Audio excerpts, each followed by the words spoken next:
Hello, this is John Faithful Hamer. Welcome to the Likeville podcast.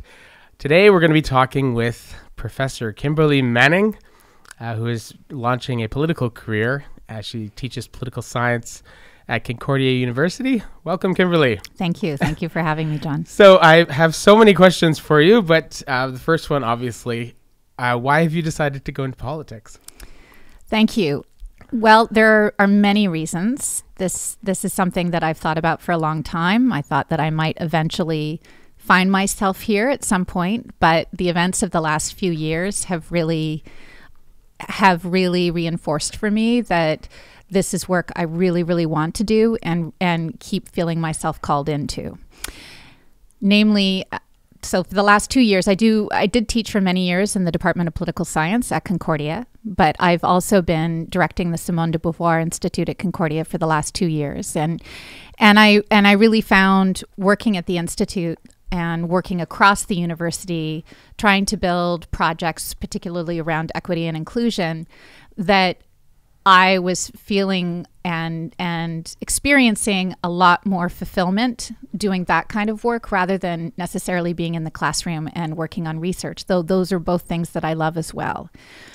I just found that as I came into the leadership role at the Institute, as I began working with colleagues, began working with different community organizations, really trying to find collaborative, interesting, creative solutions to the challenge of making university itself a more accessible place, that I was really striking my groove. It was a little bit like, as a professor, I was living my life in black and white. As the director of the Simone de Beauvoir Institute, I was living my life in color. And then I have had a number of other experiences recently, most notably when my daughter and I were working last spring to pass Bill C-16, which was to protect gender identity and gender expression in the Human Rights Code. And that was a very, very formative moment for both of us, but also for me in terms of working closely in the Senate, presenting to 2 different Senate committees, writing different opinion editorials to try and galvanize the public around this issue. It just, again, it felt like this is the kind of work that I'm being called into, and I feel like where I can be most effective in terms of advancing the causes I most care about. Well, I obviously know your daughter and love your daughter very much. You know that. But you mentioned the Simone de Beauvoir Institute, and that's actually, I was going to segue into that. Okay. Since you brought it up, we had somebody on the podcast a few episodes ago who was talking about studies that have been done of Canadian academics and American academics and sort of their politics, right? Mm-hmm. And the estimate, there's been a really, really massive sea change. So it used to be, even as recently as, when we were kids, like 30 years ago, mm-hmm. The sort of politically, professors tended to be more left, more kind of liberal left, but there has been a shift to being basically from center left to far left in academia. There's so right now, for instance, the percentage, I'm blanking on the exact number, but the percentage of Canadian academics that vote NDP is it's about 90%. 90%. Yeah. So the question I have for you, I'm sure you've already got this question before, but I have to ask it, is how is it that somebody who is the head of the Simone de Beauvoir Institute, why the Liberal Party? It seems like the obvious thing would be, as a Canadian academic, almost everybody's, NDP. Mm-hmm. And especially you would think somebody who's heading the Simone de Beauvoir Institute would be running for the NDP. So what's up? Okay. Well, thank you. Well, I guess the first thing I would say is that right now we have in Parliament, and this is on the basis of a number of months of assessment and discernment on my own part, right? This was not an easy decision to make, either the decision to say I'm really going to put myself forward and become involved in politics directly as an actor, and B, to decide then, okay, so which party is it that I'm going to be most effective in, so which one do I join to be most effective on the issues that I care about? And when I did the analysis for myself, I really arrived at the conclusion that this is the most progressive government that we've had in 40 years. And so, you know, of course, as a critical academic and as somebody who is particularly concerned about gender issues and LGBTQ issues, you know, it's not that to say that the record is perfect, but we're only 2 years in. There's been a lot of cleaning up to do after the Conservatives were in power for so long.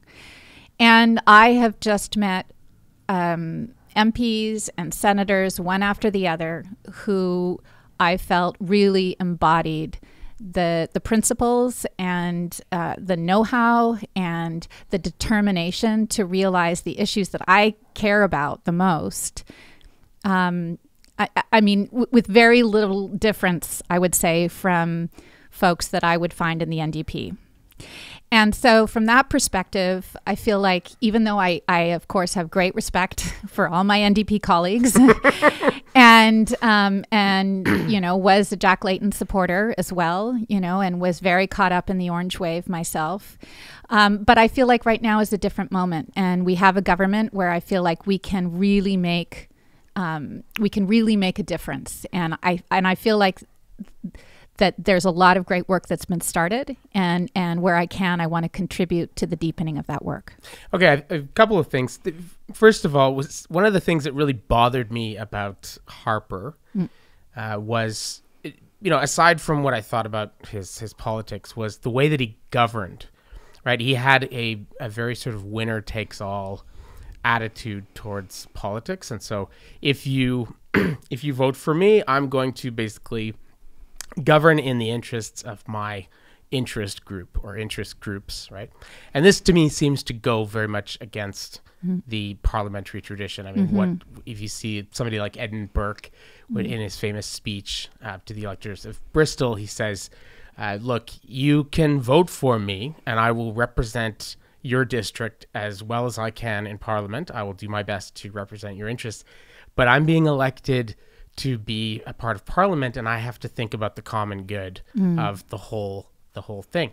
And it seems to me one of the things, although I didn't vote for Justin Trudeau, one of the things I really liked about his approach and the way he's governed is that he very much seems to care about trying to govern in the interests of the whole group, of the whole country. I mean, right after he was elected, he went to Alberta and went to places like that and said, look, I know you didn't vote for me, but I'm your prime minister and I'm going to do my best to look out for your interests. And he's actually done it. It wasn't just lip service. Like, he's done shit that's got him in trouble with people back here, like, you know, supporting pipelines and things like that, which is governing in the interests of the whole country, even though not everybody likes it.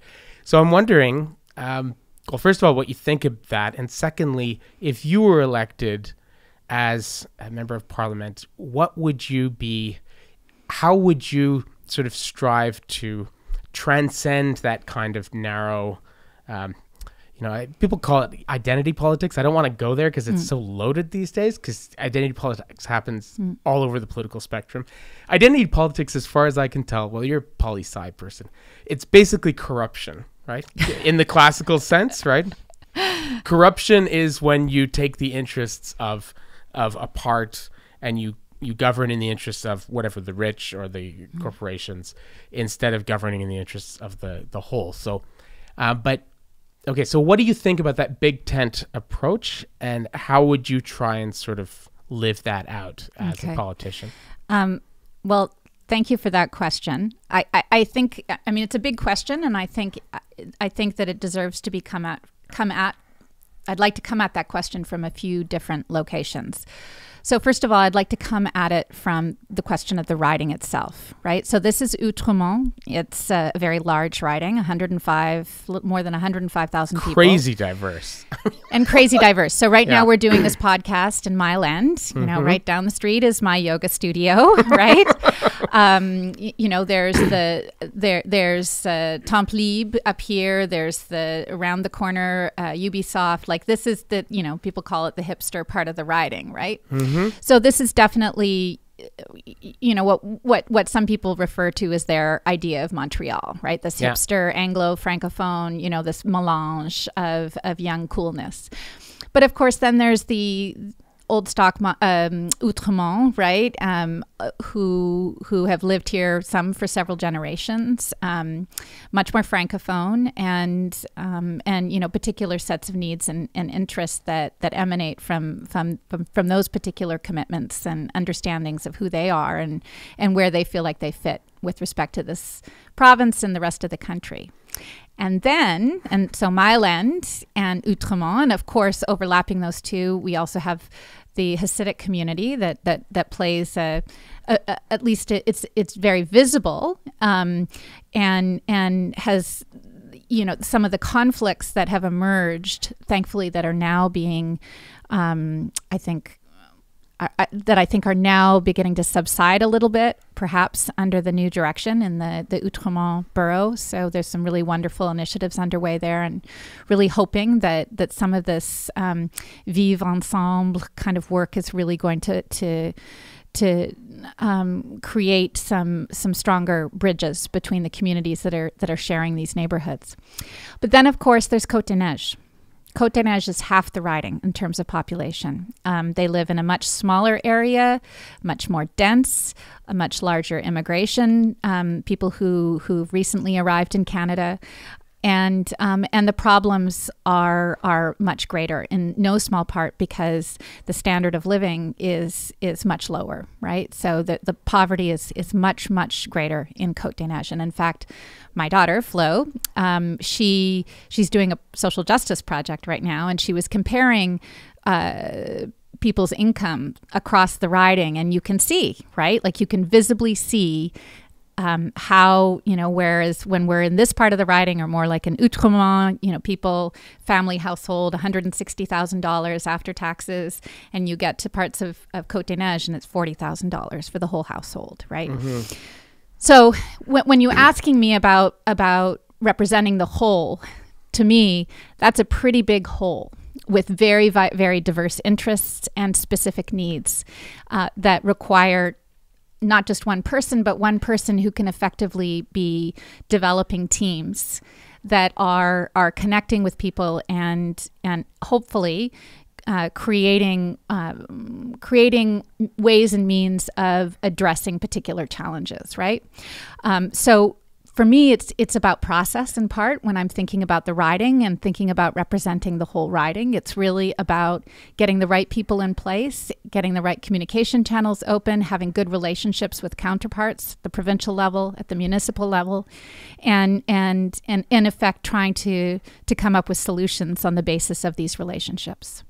Yeah, unlike many people sort of on the political left spectrum, you have a great deal of appreciation for religion and a lot of experience with faith communities. How do you think that would help you as an MP, as a politician? Well, and if I can come back a little bit again to the question, because I really only addressed one of the angles of that, but I will try and address the faith question, I think, a little bit here. So I have been a practicing Christian for a very long time. I currently don't belong to a particular congregation. When our family celebrated Christmas this year, we were actually at the Mile End Food Bank, which was incredible on Christmas Eve. Jesus would approve, I'm sure. Oh my God, it was amazing. It was one of the most amazing services I've been to, though I know your place is pretty rockin' too. Yeah. But so for me, that's long been an important foundation for me in terms of just of how I am in the world and who I aspire to be. To give you an example, though, when one calls oneself a Christian, that can be, of course, many different things. Sure. And somebody from, for example, Central California, where my husband is from, to be a Christian means something very different for what it means for us. Being in Montreal and being who we are as having attended some very progressive, quite dynamic Christian congregations and churches over the years. But I would say that, today, for example, I was giving a talk at Vanier, and a couple of students were talking to me I was giving a talk about how to affirm and support transgender children and youth, right? This was to a group of about 200 young people studying at Vanier in counseling services related area. And a couple of the students were saying, look, I was really moved by what you had to say, but I'm a conservative Christian. I'm an evangelical Christian. I don't know how to connect these pieces of my beliefs and what I've just heard you telling me.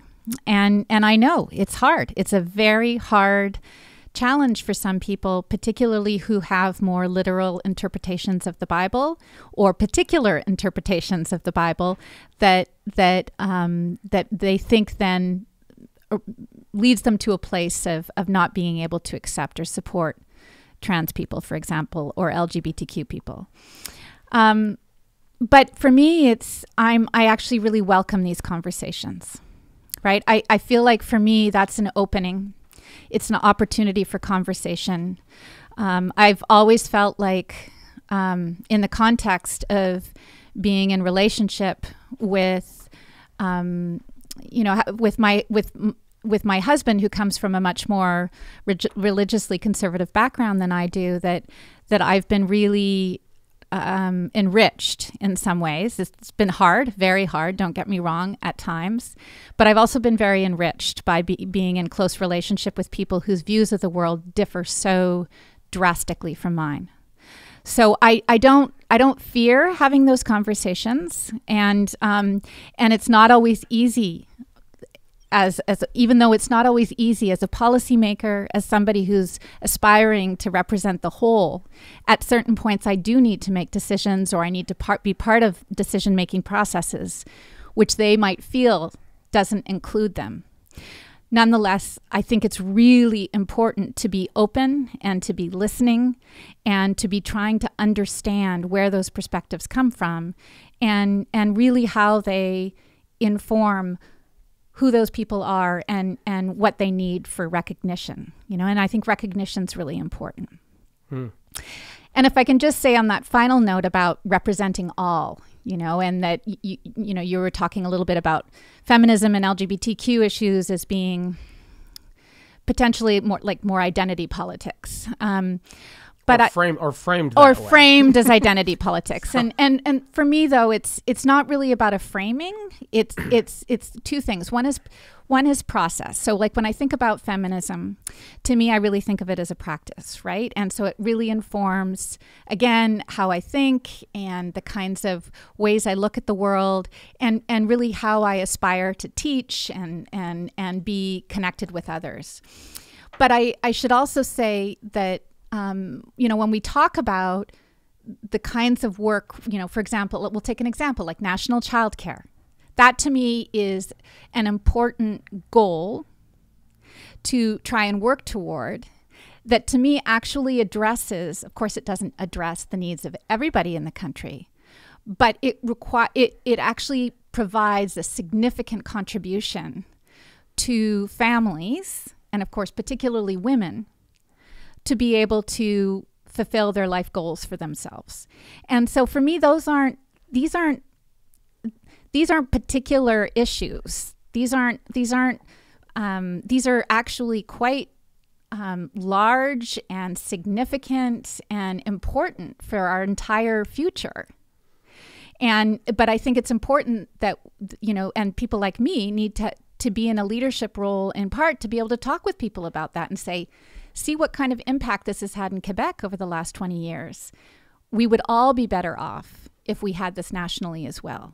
And here's how. Okay, well, another thing that interests me about you just are very strange in a lot of ways, in a good way. But so you're fluent in Mandarin, right? Chinese, and you come to this as you're a China specialist, right, within political science. So I'm wondering, and I know from reading your stuff that one of the periods that you are sort of an expert on is the Great Leap Forward and all of that stuff. And so I'm wondering what that kind of specialization, what that training and does that affect the way you view Canadian politics in any way?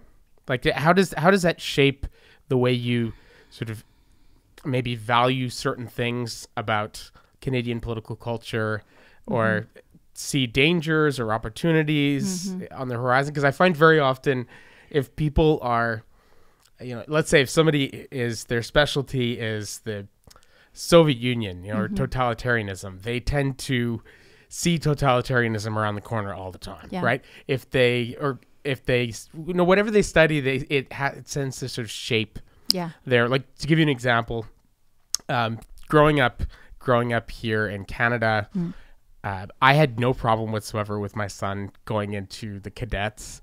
He wanted to do it, and he would get the uniform, and we thought he looked very nice in the uniform.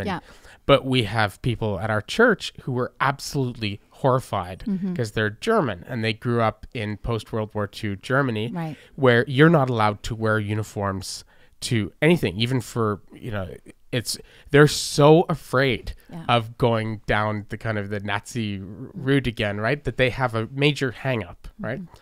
And, we were joking about this the other day, Sebastian and I, that Jordan Peterson seems to be, paranoid about totalitarianism coming around the corner all the time. And I think that's a function of what he studies. You get your hang-ups, right? So I'm wondering if how sort of you're spending a great deal of intellectual time on the Great Leap Forward and on China.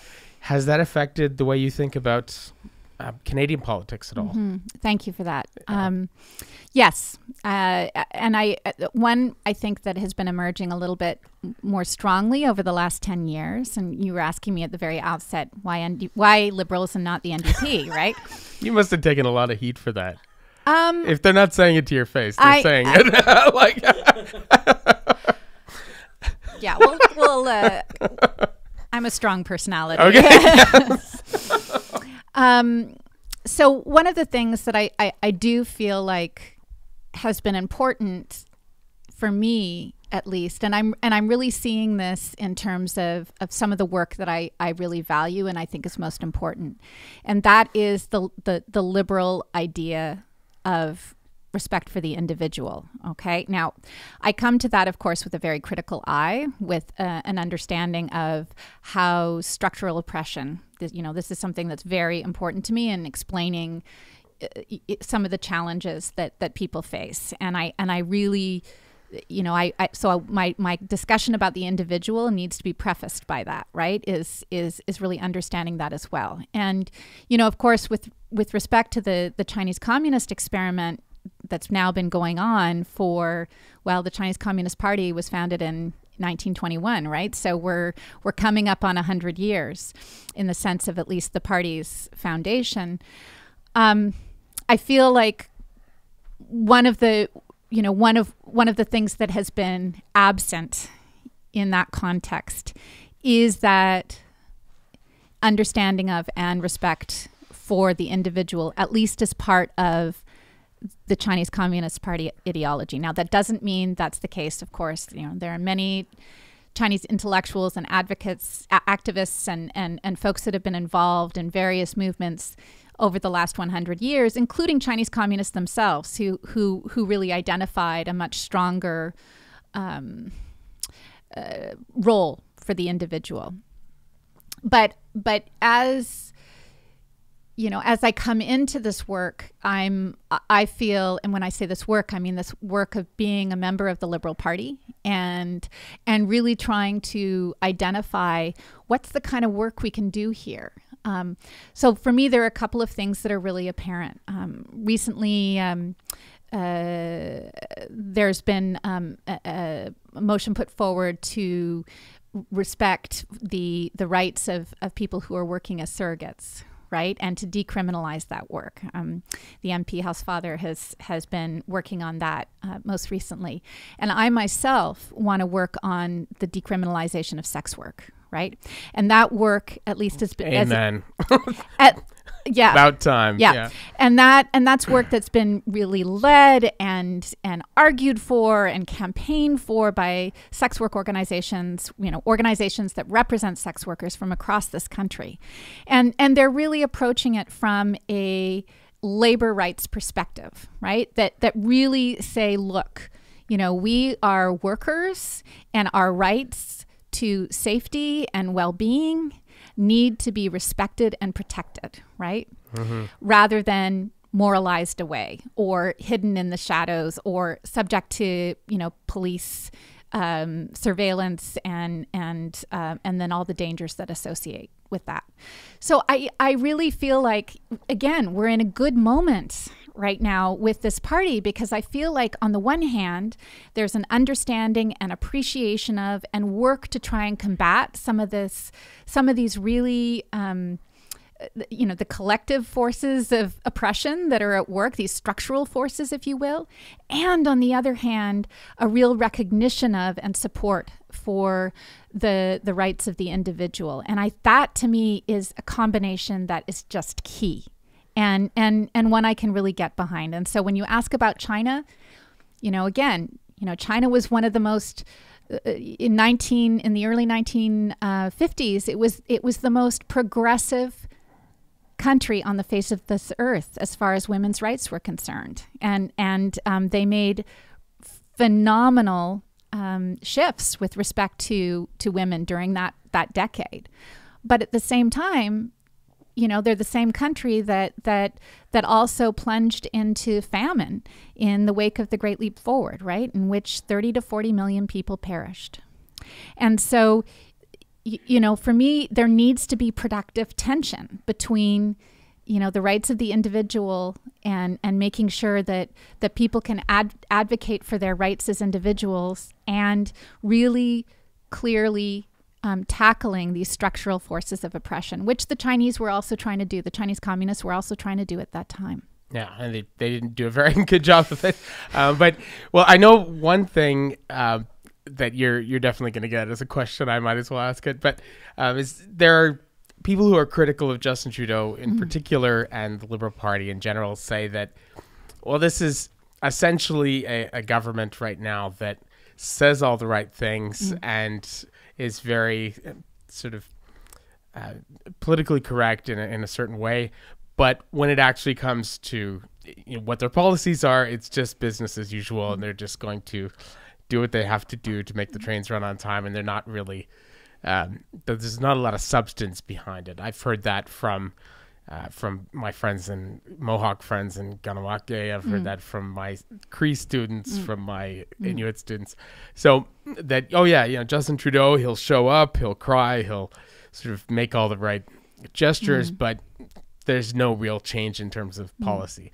So do you think it's possible that you, coming from, especially because you have a lot of street cred within certain communities, do you think there's a danger that you could be sort of co-opted as part of that kind of window dressing situation? Yeah. You understand what I'm saying? Yeah, I do. Yeah. And I guess I want to tackle this from a couple of different angles, right? So the examples or the folks that you're referring to are primarily First Nations young people, right, who live in or around Montreal. And I think that, from that perspective, I think that we're in a really critical moment. Again, there was decades of neglect, decades and decades of neglect. I for myself, I can only speak for myself on this, that the decision to appoint Jody Wilson-Raybould as the Minister of Justice, Jody having been the previous chief of BC of First Nations, that to me was actually quite a commitment on the part of the government and Justin Trudeau in particular. It still makes my hair stick up straight. Likewise. Yeah. And I worked briefly with Jody in the summer of 1992. I didn't know her all that well, but we were working on the same international conference together, and her dad and her grandmother came to talk to this. There were 200 young people at this conference the 3-week conference that we were involved in. And it was the first time I'd heard about residential schools, right? And it was probably the most impactful presentation that I heard, and most moving that entire program. And I did that program for 2 years in a row. So, I know the needs are dire, right? I mean, drinking water, suicide rates, health, education. I mean, this is to say it's an emergency is an understatement. And but if you were elected and you were a Liberal MP, I mean, would you put pressure within the party to actually absolutely make that I mean, stuff I would happen? be I'd be one of the voices that is saying, look, this is an emergency. And there are other voices who are saying that, right? Like I can see from the kind of work, for example, this was something I read 3 months ago, but that 42 communities that had water advisories now have clean water to drink, right? So, and I'm sure the number's even higher now. Like there is movement. Things are happening, but I know that the pace feels glacial, and we really need all hands on deck, and we need close working relationships with the communities who are most affected, right? Like this really does need to be nation to nation, right? So those of us who come into this work who are not First Nations, and I am not. I'm a settler in terms of my family background. We also need to come into this work with, with a spirit of respect and a desire to build relationships, right? So I can't. For me, I think that the most important piece is how to build relationships, and then how to continue to put the pressure on to make this the number one priority for our country in terms of how do we address these deep problems that are a result of decades of neglect and also, cultural genocide, quite frankly, from the residential school system. And I completely believe, or am in accordance with our former Supreme Court Justice, Beverly McLaughlin, who did call this cultural genocide, 100%. You have an interest in so many different things, but I know sort of that your specific interest in trans issues comes from a sort of a very kind of personal place. Would you be comfortable sort of talking about Sure. how you came to that? Sure.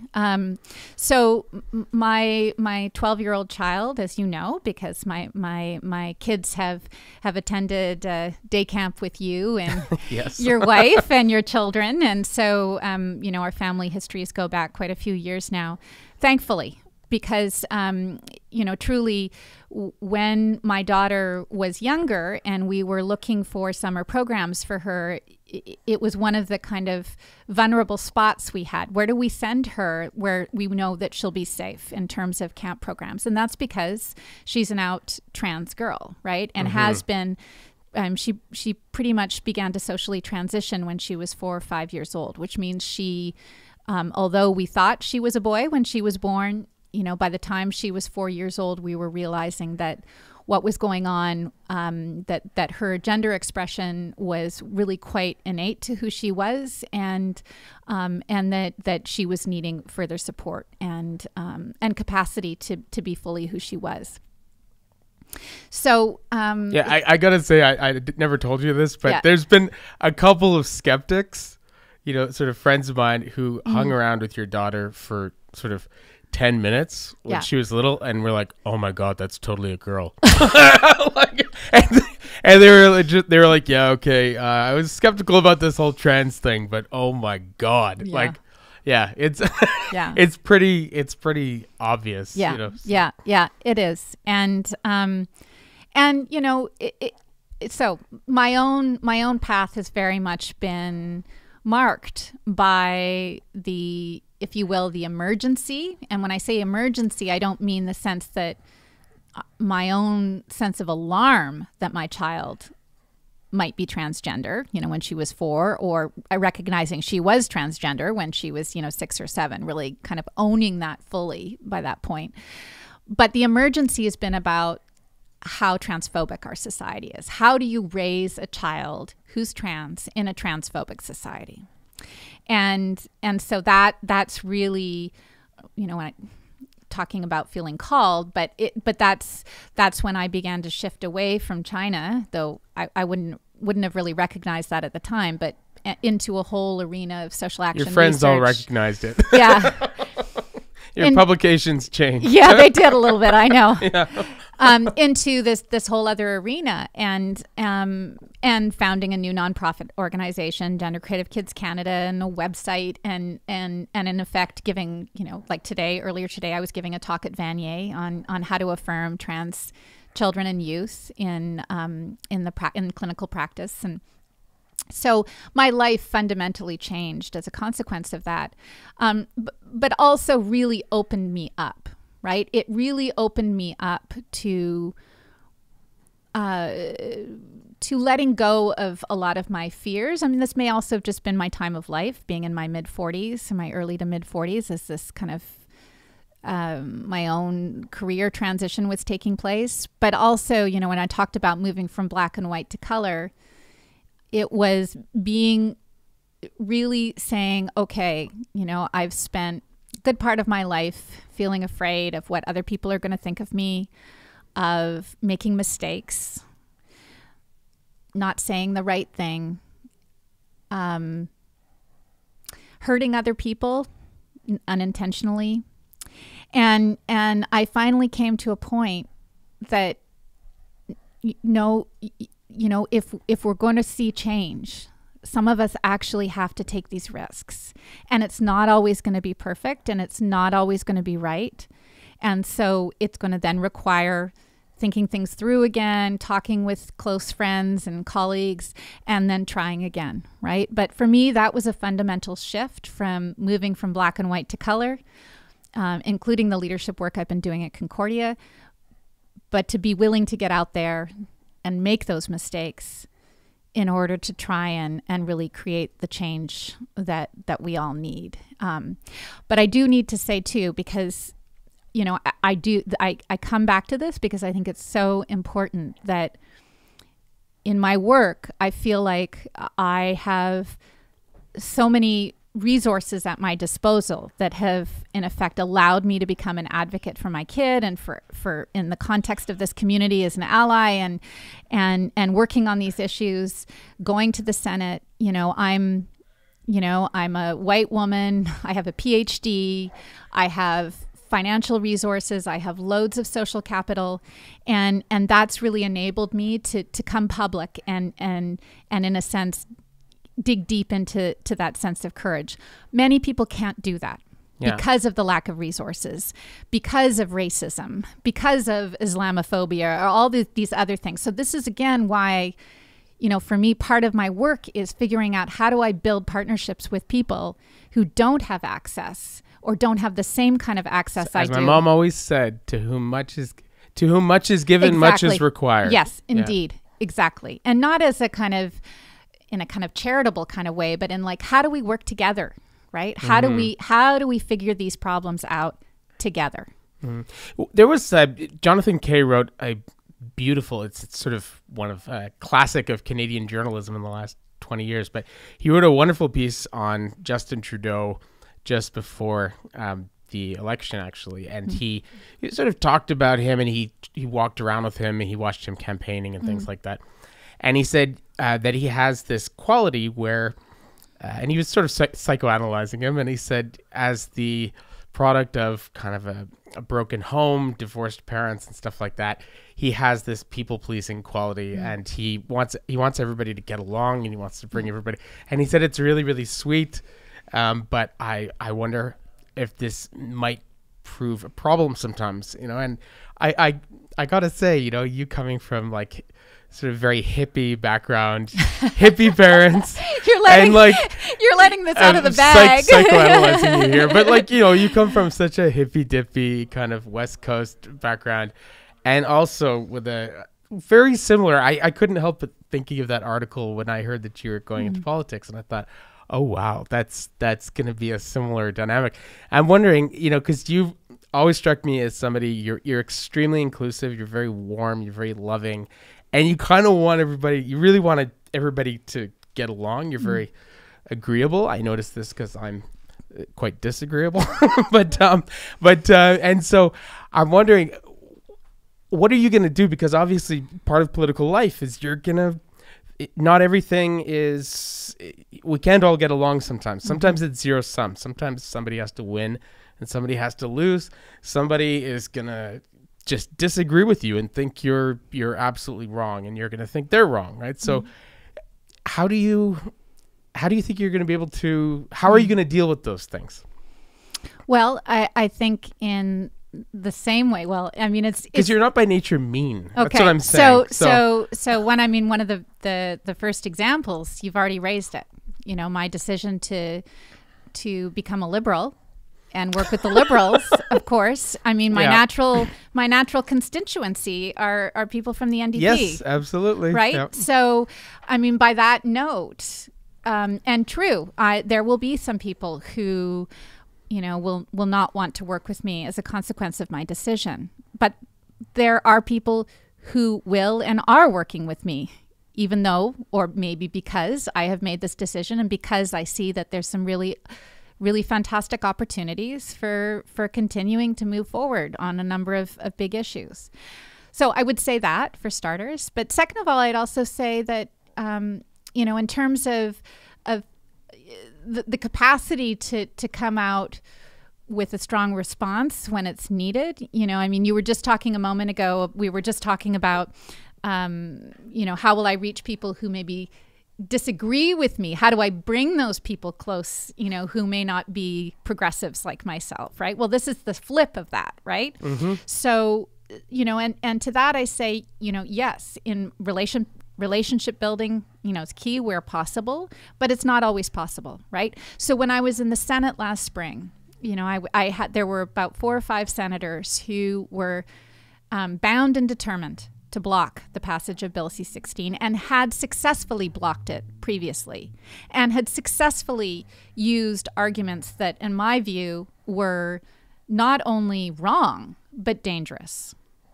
And I had no compunction about addressing those arguments directly, critiquing them, and bringing forth what I felt like is the right perspective on these issues.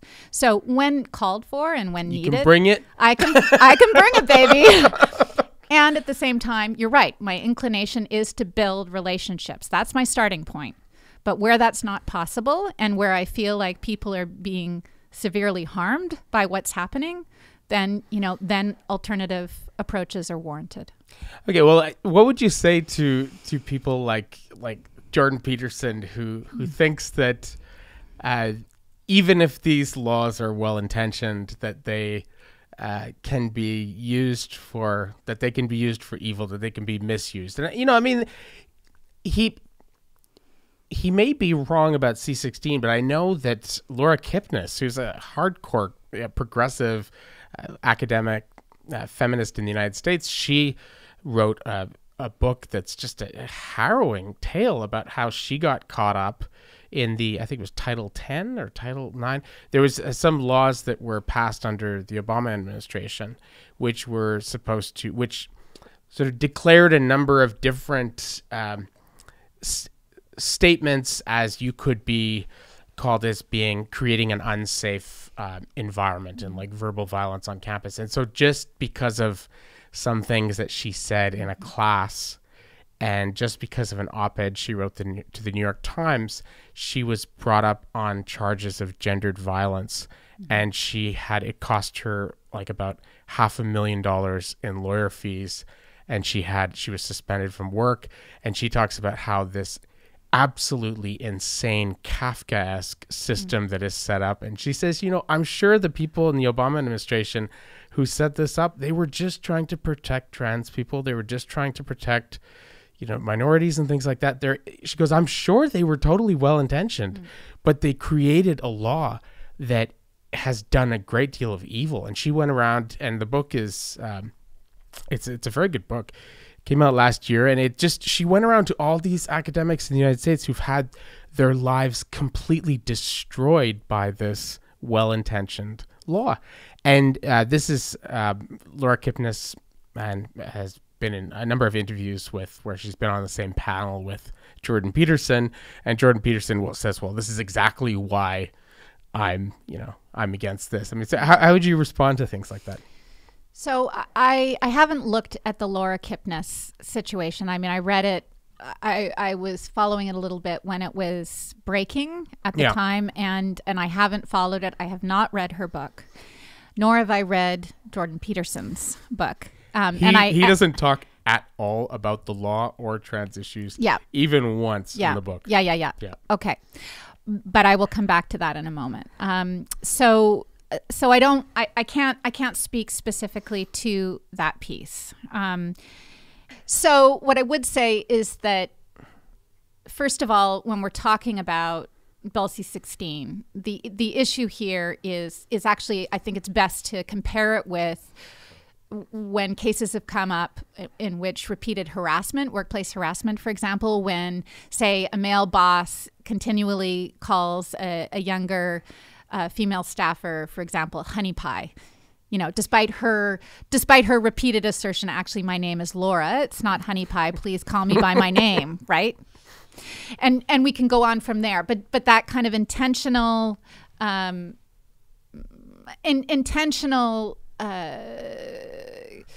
those actions which intentionally try to cause distress or discomfort or assert power over somebody. And again, this is not a one-off. This is repeated over days and weeks and potentially months of harassment. That's what we're talking about. And in fact, we're probably talking about cases which would be much more extensive in terms of the violence, the violent nature of those acts.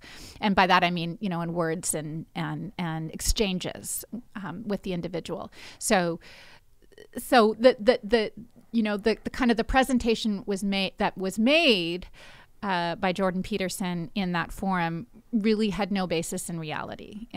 Now, he did subsequently become quite famous for that. His Patreon accounts shot up and what have you. But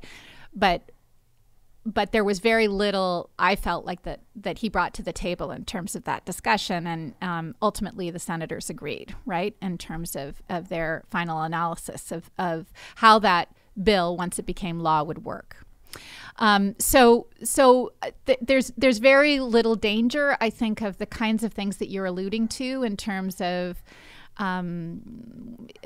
Title X, if that's what you're thinking of, and how those have been carried out in the United States.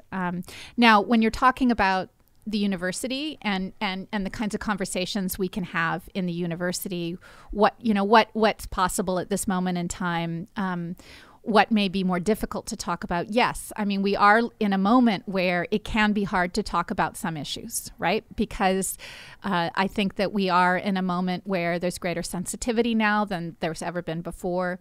I think there's a lot of concern among some people to try and create climates in the classroom where it is possible to talk about difficult subjects. But I have to say, being in a women's studies department, so Simone de Beauvoir, fairly radical feminist, if you will, organization, the conversation isn't focused on how do we make sure our students are safe. It's how do we make sure that we can talk about these issues and at the same time provide, for example, ways of students opting out for a part of a class discussion, et cetera. But it's really about how do we build the possibility for difficult conversation, which I think would probably surprise a lot of people, that they would assume that, in fact, in women's studies, I think the stereotype is that we're trying to I don't know, coddle our students in some way, or, they're all snowflakes, et cetera, et cetera. In fact, the conversation is just the opposite. How do we create a rigorous intellectual environment that also takes emotion into account and lived experience, right? Personal experience. How do we bring these pieces together so that the students, when they finish in our program, are smart, they have skill sets for analysis and critique, and they're ready to go on and take on the world, right? Mm-hmm. Well, it's funny, this sort of loops back to something we were talking about earlier, but, I know that you're also been a practicing Christian for years, like Yeah. myself. And one of the things that I find very fascinating when you look at the history of Christianity is that at the beginning, there was this really, really intense debate between the Gnostics, and there were various kind of flavors of Gnostic Christianity, but they all amounted to the same thing. They said, we have some private truth. We have access to a special truth that you can't have unless you're one of the chosen ones. And so the only choice that you have is to either be one of the chosen ones and then you can participate in the conversation, or you have to accept what I say as gospel truth, that I have had access to this special truth. And, thank God that the Christians that won out were the Universalists who said, no, this message is for everybody. This message can be understood by everybody. We just need to use, the right language and sort of learn the language of the people that we're trying to speak to. And so I see something very similar happening right now. And I'm not the only one making this parallel. Rebecca Goldstein had in Plato the Googleplex and in a lot of her recent philosophical works, she's talked about this too, that we're at a similar moment right now where you have within the universities and within intellectual life, and to some extent within activist and political life, you have some people saying, like the Gnostics, I have epistemic privilege because of my experience, and you will never have access to my truth because you don't have my lived experience. You don't have this thing. And so either you have no access to it or you're not allowed to question it at all.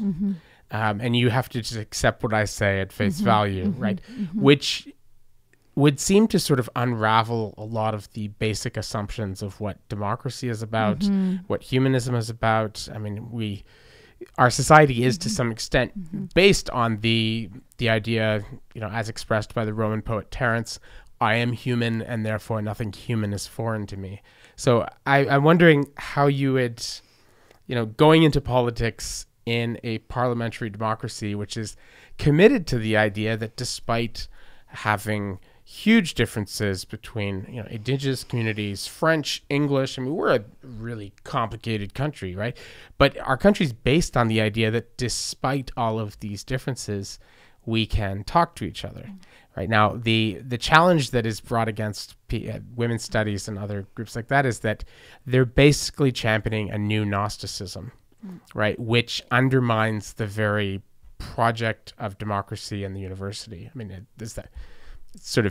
it's a pretty apocalyptic claim, but Jonathan Haidt's new book that's coming out, The Coddling of the American Mind, it's exactly what he says. He says, I can't remember his co-author, but he's the founder of Heterodox Academy, and he says that what these people are doing is actually undermining the whole project of the university. So that's an interesting response to what I just said, because actually what I just said was that, in fact, in women's studies, what we're doing is we're training critical minds, and we are training critical minds. I think the difference is, when we talk about the function of the university for a very long time has been perceived in a particular way, with particular texts as viewed as foundational and as central to our understanding of human knowledge and how we've arrived at where we're at today. And so I think what programs like women's studies, like sexuality studies, different forms of cultural studies, programs which have a more critical edge with respect to that humanist tradition. And it's not to say that the humanist tradition needs to be obliterated or disappeared, but these are perspectives that we need to have, we need to incorporate, and that we need to have our students exposed to in order to truly understand when we're talking about what it means to look at the world through different eyes. Whether you're reading literature written by a Haitian author, or whether you're picking up an Audre Lorde text and using that as a way to look at the world. I just, for me, the thing that we all need to do is to train our students to be critical, analytical, but also empathetic, how do you say it? Empathic. Empathic, yeah. Right? And with themselves and with the world. And for that, we need to also be training our students to have high EQ, not just IQ, right? And so for me, you've studied, the Western tradition is a big part of your background. And in the Western tradition, I think that's one of the areas where we've been deficient for a very long time. So when we talk about bringing the personal into discussions of the political, I mean, it's not just a feminist slogan, right? It really is a way of understanding the world in new ways. It doesn't mean because my experience is one thing that it's also going to be translatable to your experience. And in fact, one of the things that I've been trying to work on as a scholar is to try and understand what I was saying a few minutes ago, which is, in my evaluation of my own emergence as an advocate and now my work, my kind of stepping into political life, trying to understand that this is not just about Kim Manning having all these skills and capacities and, personality or whatever. It's, most of that, I think, is based on a lot of inherited privilege, right? And so I really try to contextualize the work I'm doing. And again, it's not to reduce it to the privilege, but it's to recognize that it plays an important role in terms of who I am and what I'm able to bring. So yeah, one thing that a number of people we've had on the podcast and over the years, lots of people I've known have mentioned is the conflict that you have between being kind of an activist and an academic. And they talk about how there's a lot of different conflict. One of them they say is that as an academic, you're trained that you want to be as precise as possible.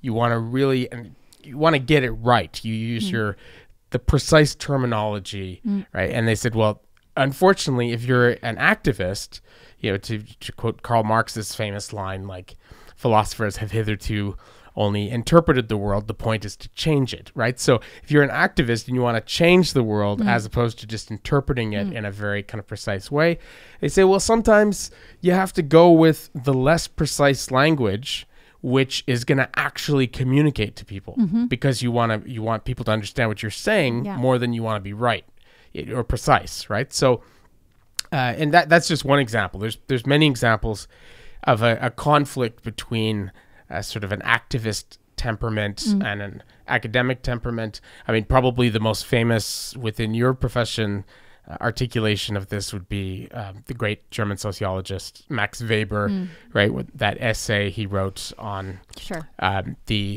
was it called? The politics of. Oh, I'm totally blanking on it. You know what I'm talking about? The one he wrote like just a year before he died. Politics as Vocation? Right, thank you. Politics as Vocation. Yeah, where he says, I'm thinking of the companion one, Science as a Vocation. Okay. There's the two lectures, right? But he says in there, in Science as a Vocation, he says, look, you got to choose. You can either choose to be an activist and try and change the world, or you can be an academic. If you're going to be an academic, you're going to have to be boring and precise, and you're going to have to say things that people don't find interesting. And if you want to be an activist, you've got to be charismatic. You've got to be engaging, right? So I'm wondering, I'm sure, had to deal with those conflicts a great deal as head of the Simone de Beauvoir Institute. Do you perceive, what kind of conflicts do you think you're going to see in moving into politics between being kind of an activist and a politician? Okay. So thank you for that. I think that's a great question, and I know that for a lot of people, that it's a question. It was a question that was presented to me when I was up for tenure, right, in 2011, as I was just beginning to do work. Social action research. But I think it's important to recognize that social action research itself is a well-recognized and appreciated form of research. It's not the only way to approach research, but it is one in which the academic is engaging in a transformative project of social change and recognizes it as such. It talks about it as such, locates their own self in that work. It's similar to other forms of research like critical autoethnography, for example, where one is actually studying one's own experiences. And I've done a little bit of that in my own work as well. Now, that's not to say that's how everybody should be an academic. Not at all, right? And I think that, we have wonderful research traditions in which there are people who are most comfortable and most productive in a terrain whereby they are, for better or worse, a quote-unquote neutral observer. Though we could argue about how that neutrality really, how neutral one ever really is, depending on how one is approaching one's subject. So, especially in the social sciences, right? So I think we need to question as well neutrality, objectivity from the get-go. But then in addition to that, we also need to make room for contributions that can come from new kinds of, it's not that new, it's been around for 40 or 50 years, social action research methodology, for example, where one is really trying to transform the world as one does one's work. Mm-hmm. And I think there's huge value to that. Like, for example, the work, the talk I gave today at Vanier, right? So I have an opportunity in that context to present up-to-date research that's emerging all across North America with respect to best practices with trans children and youth, and bring that immediately into the work of emerging clinicians in their internships, right? That's really powerful, and it's an important contribution, right? But at the same time, I'd say, you're asking about moving into this kind of political work. Well, yes, that is what I'm being called into, right? So my critical hat is never going to entirely come off. But I am most alive when I am connecting with people, when I am trying to work on the issues that I care about most. And so that tradition of moving into the political in a much more, I would say, active way, it really fits for me. And I should also say, as a final note, they're not all that different in other ways, and that is in methodology. So the work I'm doing right now to build towards the nomination, it's all about relationship building, and much of the processes I'm following, the kind of practice of building relationships, are very similar to the kind of work I've done, for example, in fieldwork in China. And that is, you sit with people, you sit in their homes, you go to their community centers, you spend time, you talk with people, you hear what they have to say, you get introductions to somebody else,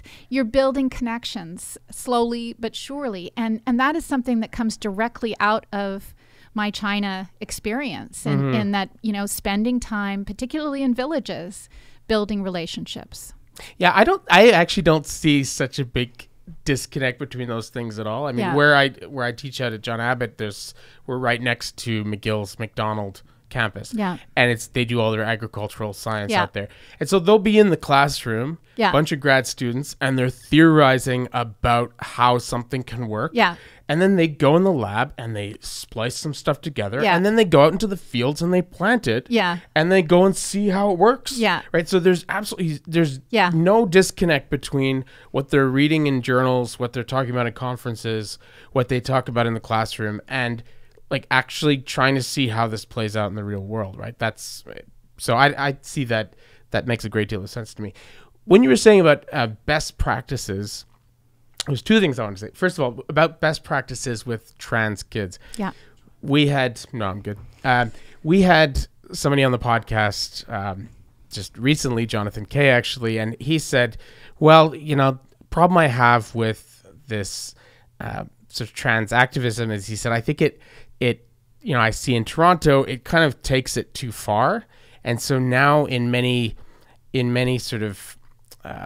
circles, there's almost the opposite thing. So whereas, back in the day, if you had like a trans kid, there would be a huge amount of social pressure to just totally suppress those tendencies and kind of like stomp them out and try and like make them, not express that in any way. He said now there's like the flip side, where in certain circles, especially kind of progressive lefty circles, it's actually almost like a badge of honor. It's like, you're cool, right? And so they'll see some tendencies like that, and they encourage it and reward it a great deal. And so what he's saying, he's not the first person that's, said this to me. I mean, you and I dealt with this, right? When our kids were younger, right? So this is such an agonizing question, right? And anybody who says there's an easy answer to it is like lying. It's like, because I mean, we know, let's say take swearing, right? If your kid's swearing, if you are encouraging them, right, and you laugh, they'll do it more, right? If you are getting really angry at them, they will sort of take note of that as well. So this is what we call, they say and parenting strategy is extinction, right? You just ignore the behavior and then it goes away, right? So do you ever worry, like, annoying people, like I know Margaret Went or things like that, who they say that we're actually causing some new problems in our attempt to sort of create a more kind of inclusive environment? Do you think that's ever kind of a problem? So give me a minute, and I'm gonna respond to that with a recent study that's just come out, because I think it directly addresses that question. Here it is. I'm just pulling it up right now. Hang on. Okay. I need my glasses because I'm a 50-year-old. By the way, I love being 48. Oh my God, the best. Okay. With my spectacles. You're looking very fabulous, by the way. I should say that. So. Thank you. I feel good. Yeah. Okay, so what I would say is we know that, so the best practices are watching kids and following their lead. Now, of course, there's a dynamic between parents and child, right? Of course there is. However, you need to remember that, I sound like I'm preaching to you, but what's important... Preach it, sister, preach it. What's important, I think, to remember is that these kids, I'm going to just pull this like yeah. I need to scoot back a bit. Yeah. No, it's good. I just need to be able to put my legs. Yeah. Okay. So, but what I think is important to remember is that the kids, and again, you've seen this with my own child, right? Is that, the kids who are trans and kids who are non-binary too, like it requires incredible vulnerability to be out there day after day after day. And when you think about kids, are they really going to be wanting to please their parents so much that they're going to be out in the world expressing a gender identity or gender expression that is so contrary to everything that our society is telling us about what it means to be a 6 or a 7 or an 8-year-old? No, like at least, in terms of my own kid, what she, her, and again, what the clinical practitioners talk about is insistence, persistence, and consistence, right? And there's close working relationships between parents and caregivers. These are not easy, off the cuff, crazy social justice parents who are just like, whatever, I've got a trans kid. I mean, again, I know that you experienced some feedback from friends who were pretty excited about the fact that you might have a trans kid. But there's so excited that it was a little weird. Yeah, right. And so, but again, keeping in mind that there's a huge difference between that and the vast majority of parents we see who are in crisis when they come to Gender Creative Kids Canada, right? Like they are in crisis, and that's the organization that we founded to support parents. Well, I remember the letter to the editor that your husband wrote in response to that article, which was brilliant. And he said, do you understand how much we have agonized? How dare you say that we would be so flippant about something like this? Yeah, and then I want to give you this last piece of information, because this was just published 2 weeks ago in the Journal of Adolescent Health. And it's a study of trans kids, young people between the ages of 15 and 21. And they were asked whether young people, could use their chosen name at school, home, work, and with friends. Compared with peers, their trans peers, who could not use their chosen name in any context, young people who could use their name in all 4 areas experienced 71% fewer symptoms of severe depression, a 34% decrease in reported thoughts of suicide, and a 65% decrease in suicidal attempts. Wow. That's outstanding. I mean, but the change that has happened has been so rapid. I mean, like, I just think since I started teaching, I haven't been teaching for that long, 12 years, 13 years. Yeah. And I now have like openly trans students in every class I'm teaching this semester. Yeah. I have at least one openly and it's just no problem. Yeah. And even like the bros, like, hey, sir, like, on the football, they don't care. Yeah. Like, they're completely like, they all get along with each other. It's quite astounding how quickly things have changed. I mean, what do you think is going on there? Is that just like a social change, or do you think it's activism or politics? And I want to say a couple of things because I had forgotten to say it earlier when I was thinking about telling you about the study. But what folks like Jonathan Kay need to remember, and when we're seeing this shift, right, we need to think about who are these kids that are emerging right now. They're kids often who are with supportive parents. Not all, but by and large, right, that they're getting some support, who are in part responding to the fact that we are going through a social change right now. So the parents who would not have been supportive 10 years ago are now. So young people who might have waited to transition, or who might never have transitioned but ended up, trying to commit suicide or being with, terrible mental health outcomes. So we're seeing this, in a sense, a backlog. And also all those young people who might never have been able to live full lives, right? We're seeing them emerging right now. But it's also important to remember that in the post-transgender tipping point, right, since 2014, when suddenly it seems like every time you're opening up a magazine, there's some kind of talk about this transgender actor or, celebrity or what have you, that at the same time, trans people of color, and in particular, Black trans women, have been more subject to violence and murder than ever before. Okay, so again, we have to be really clear and really specific. Though we may see what seems like this, oh yeah, everybody's on the trans bandwagon. Well, again, we have whole communities that are not getting access to resources, right? Mm-hmm. That are not getting support, and that don't live that life. That's completely unrecognizable for them. Well, I think you are going to be fantastic in politics, and I'm really, really glad that you came on the podcast, and I hope you'll come on again in the future. I'd love to. As an MP representing this district. So, thank you, John. Right. Thank you so much for having me. Thank you very much.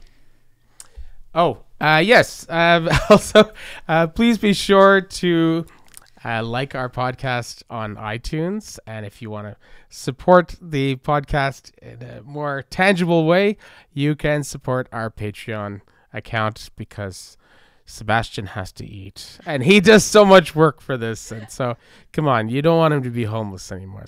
Support Sebastian. He eats expensive. Yeah, so support Likeville so Sebastian can, pay his rent. All right. Thank you very much. Bye.